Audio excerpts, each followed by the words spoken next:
اور اللہ کے رسول صلی اللہ علیہ وسلم نے وہ ہمیں وظیفہ سکھایا ہے، اللہم انا نجعلک فی نحورہم ونعوذ بک من شرورہم، تاکہ لوگوں کے شر سے، ان کی دشمنیوں سے یہ لوگ بچے رہیں۔ ان کو چاہیے کہ وہ اپنے کاروبار کی سمت کو درست رکھیں۔ کیا ہر چیز کا آپ کی زندگی میں حل صرف وظائف میں ہی ہے، یا اگر آپ یہ کہیں کہ ہر کام وظائف سے ہو جاتا ہے، اس میں دوسری رائے کوئی نہیں، لیکن اس کے ساتھ اگر آپ طبیب کے پاس نہیں جاتے یا آپ اپنی تدبیر اختیار نہیں کرتے، پھر نقصان ہو تو پھر آپ بلیم دیں ان وظائف کو، تو یہ آپ کی کم عقلی ہے۔ کیا کوئی بھی وظیفہ پڑھنے کے لیے، کرنے کے لیے کسی کی رہنمائی لینا، کسی اہل علم کی صحبت میں ہونا ضروری ہے، یا فَاسْأَلُوا أَهْلَ الذِّكْرِ إِن كُنتُمْ لَا تَعْلَمُونَ، اگر تمہیں کسی مسئلے کا علم نہیں، سمجھ نہیں آ رہی، اپنے دماغ کے گھوڑے نہ دوڑاؤ، کسی اہل علم سے پوچھ لو۔ جی ٹھیک ہے۔ اب پوچھنا اس کو آپ اگر اجازت کہتے ہیں تو کوئی بات نہیں، اگر کوئی اسپیشل اجازت ہو کہ وہ لکھ کے دے تو آپ نے پڑھنا ہے،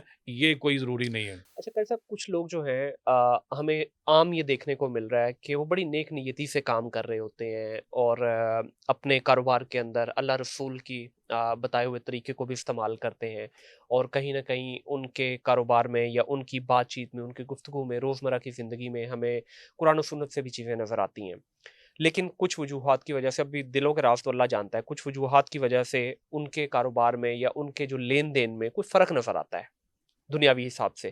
اب اس کے اوپر بھی لوگ لیبل لگا دیتے ہیں کہ جناب یہ دیکھیں قرآن و سنت کو آگے رکھتے ہوئے جو ہے اپنا سودا بیچ رہا ہے، یا یہ قرآن کے آج بڑا کامن یہ یوز کیا جاتا ہے کہ جناب یہ دیکھیں دین بیچ رہا ہے، یہاں پہ لیٹس پٹ اٹ دس وے، ایک جملہ یوز کیا ہے، دین بیچ رہا ہے۔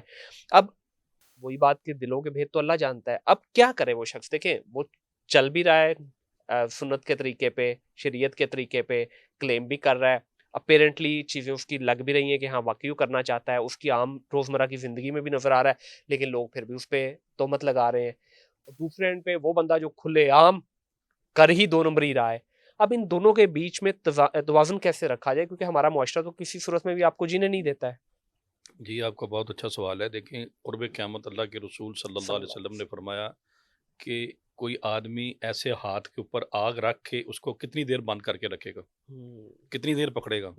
پر میں قرب قیامت ایسے مسائل اور ایسے فتنے ہوں گے، دین کے اوپر چلنا اس طرح ہی مشکل ہوگا جیسے کسی کے ہاتھ کے اندر آگ کا انگارہ رکھ دیا جائے تو وہ کتنا مشکل ہے۔ جی اس طرح مصائب تو ہیں، اور اللہ سبحانہ و تعالیٰ نے قرآن مجید فرقان حمید کے اندر ارشاد فرمایا وَلَنَبْلُوَنَّكُمْ بِشَيْءٍ مِّنَ الْخَوْفِ وَالْجُوعِ وَنَقْصٍ مِّنَ الْأَمْوَالِ وَالْأَنفُسِ وَالثَّمَرَاتِ وَبَشِّرِ الصَّابِرِينَ۔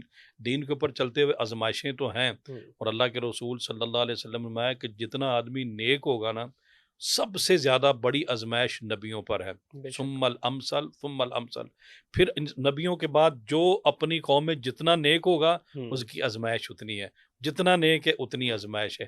یہ آزمائشیں تو ہیں، ایک آدمی اپنی طرف سے سارا کام دین کے مطابق کر رہا ہے، قرآن و سنت کے مطابق کر رہا ہے، لیکن یہ آزمائشیں لمبی نہیں ہوتی، یہ وقتی ہوتی ہیں۔ بشر الصابرین، اس کے بعد اللہ فرما رہا ہے کہ ان کے لیے بڑی خوشخبریاں ہیں، دنیا میں بھی اور آخرت میں بھی، ان کے لیے بڑی بشارتیں ہیں۔ ایسے لوگ جو اپنے کام سے بخوبی آگاہ ہیں، ان کو ایک وظیفہ کثرت کے ساتھ پڑھنا چاہیے جی تاکہ وہ ان مصائب سے بچتے رہیں۔ اور اللہ کے رسول صلی اللہ علیہ وسلم نے وہ ہمیں وظیفہ سکھایا ہے، اللہم انا نجعلک فی نحورہم ونعوذ بک من شرورہم، تاکہ لوگوں کے شر سے، ان کی دشمنیوں سے یہ لوگ بچے رہیں۔ ان کو چاہیے کہ وہ اپنے کاروبار کی سمت کو درست رکھیں۔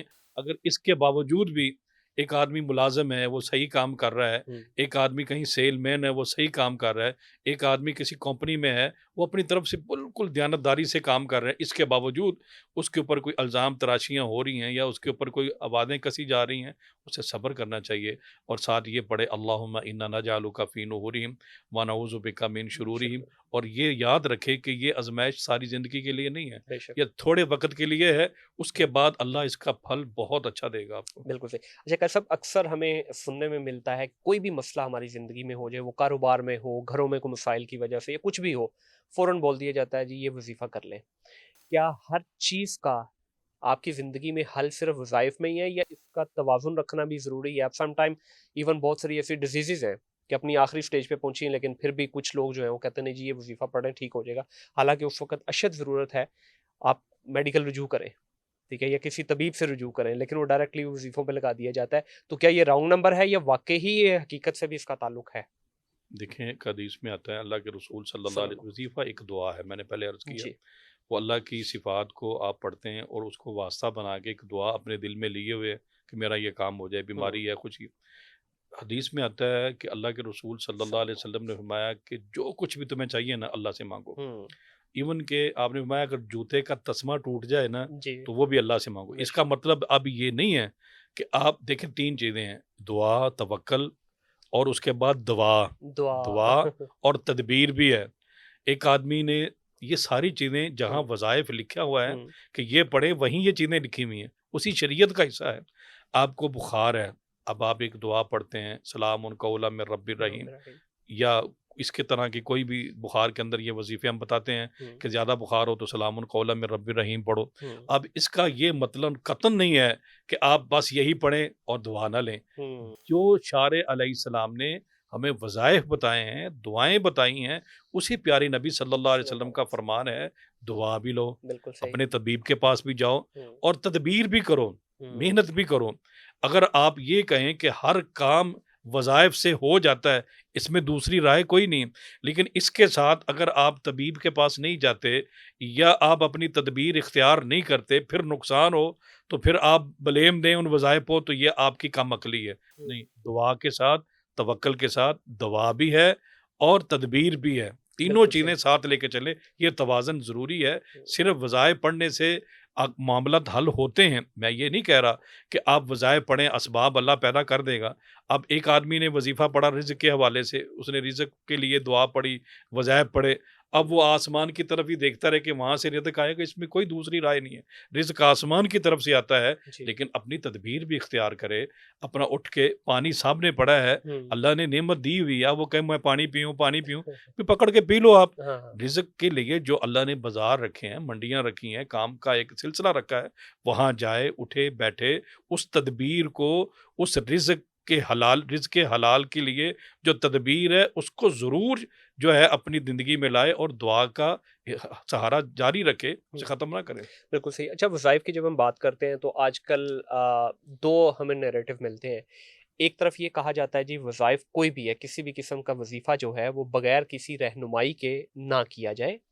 دوسری طرف ہمیں سوشل میڈیا کے اوپر کلپس عام ملتے ہیں. ایون آج کل تو بہت سارے لوگوں کے میں نے دیکھے ہیں کہ وہ مکہ کے اندر بیٹھ کے یا مدینہ کے اندر بیٹھ کے، دونوں حرموں میں بیٹھ کے جو ہے نا وہ کہہ رہے ہوتے ہیں جی دیکھیں حرم شریف کے سامنے بیٹھو، یہ وظیفہ بتا رہا ہوں، اتنی دفعہ کر لیں آپ کا یہ کام ہو جائے گا. تو دوسری طرف یہ کہا جاتا ہے کہ بغیر کسی کی رہنمائی کے نہ کریں.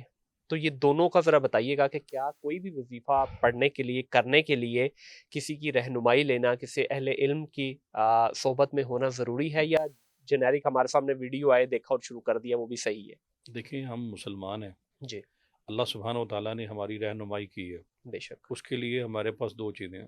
نبی اکرم صلی اللہ علیہ وسلم فرمایا میں تمہارے اندر دو چیزیں چھوڑ کے جا رہا ہوں، میں تمہارے اندر دو چیزیں چھوڑ کے جا رہا ہوں. لن تضلوا ما تمسکتم بہما کتاب اللہ و سنت رسولہ. ایک اللہ کی کتاب ہے اور ایک پیارے نبی صلی اللہ علیہ وسلم کے فرامین ہیں. یہ جو آپ نے یہ جو جادوگروں کی باتیں مشہور کی ہوئی ہیں نا، جادوگروں کی کہ جی کسی رہنما کے بغیر نہیں پڑھنا چاہیے، یہ ہے وہ ہے.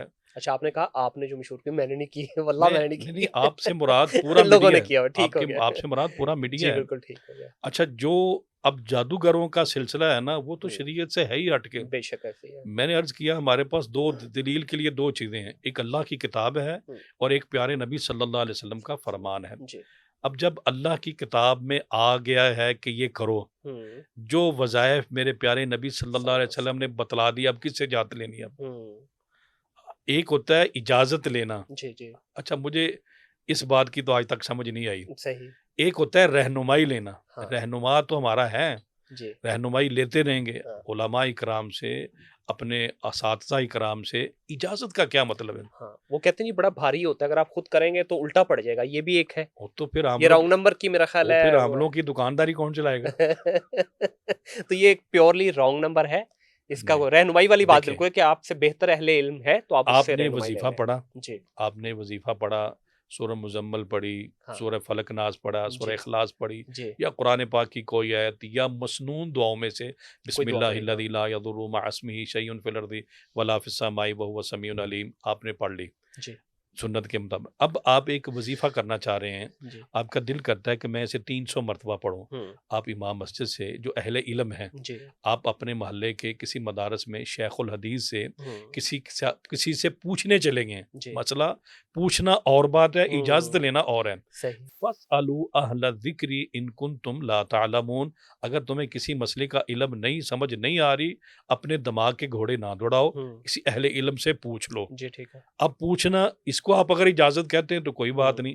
اگر کوئی اسپیشل اجازت ہو کہ وہ لکھ کے دے تو آپ نے پڑھنا ہے، یہ کوئی ضروری نہیں ہے. بالکل آپ کی اس بات میں وزن ہے